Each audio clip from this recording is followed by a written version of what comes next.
ఓం నమో వెంకటేశాయ. అందరికీ నమస్తే. ఇది వ్యూహలక్ష్మి మహామంత్ర సాధన పుస్తకం. వ్యూహలక్ష్మి అమ్మవారు ఎవరంటే మనకి వెంకటేశ్వర స్వామి తిరుమలలో ఉంటారు కదా! ఆయన హృదయం మీద చందనం ముద్ర తీస్తారు కదా! శుక్రవారం అభిషేకం జరిగినప్పుడు.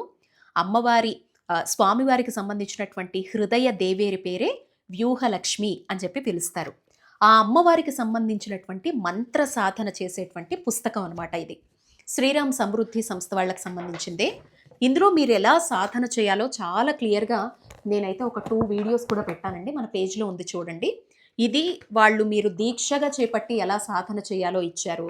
అండ్ నేను ఇది రాసినటువంటిది అనమాట. చూడండి, ఇది మంత్రం.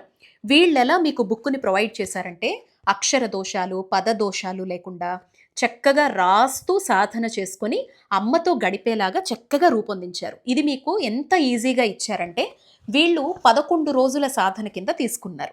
ప్రతిరోజు కూడా ఒక చక్కనైనటువంటి సమయాన్ని నిర్దేశించుకొని ఒకే ప్లేస్లో కూర్చొని పెన్సిల్తో కానీ పెన్నుతో కానీ రోజుకి 108 సార్లు అమ్మవారి సాధన చేసేలాగా ఎలా చేస్తాం? ఈ మంత్రాన్ని రోజుకు 5 సార్లు రాసుకుంటాం అనమాట. ఇలా మీ ప్రొఫెషన్, మీ జీవన శైలి రీత్యా కుదరలేదనుకోండి, మీరు చక్కగా రోజుకు ఒక బ్లాక్ అన్నా ఇలా ఒక్కొక్కటన్నా నింపుకుంటూ వెళ్ళొచ్చు. రోజు ఈ శ్లోకం చదువుకోవడం 3 సార్లు, ఒకసారి రాయడం కింద కూడా మీరు చేసుకోవచ్చు. ఒక దీక్షలాగా 41 రోజుల పాటు తీసుకోవచ్చు. ఈ పుస్తకం ఏంటంటే వాళ్ళు ప్రతి 11 రోజుల సాధన కింద ఇచ్చి ప్రతిరోజు 108 సార్లు రాసేలాగా.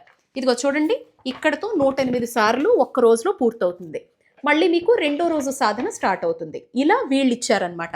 మీకు కావాల్సినట్టు మీరు ప్రాక్టీస్ చేసుకోవచ్చు.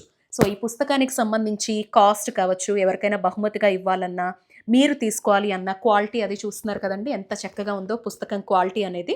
సో ఇది కావాలనుకునేవారు స్క్రీన్ మీద ఉండే నెంబర్కి కేవలం మెసేజ్ చేయండి. కాల్స్ చేయొద్దు దయచేసి. మెసేజ్ చేస్తే లేదా ఆ నెంబర్ సేవ్ చేసుకుంటే మీకు అక్కడ చక్కగా క్యాటలాగ్లో ఉండేటువంటి దీని ప్రైస్ తెలిసిపోతుంది. సో అమ్మవారి మహామంత్ర సాధన అందరూ చేసుకొని పునీతులు కావాలి, ఆర్థిక ఇబ్బందుల నుంచి బయటపడాలని కోరుకుంటూ ఓం నమో వెంకటేశాయ.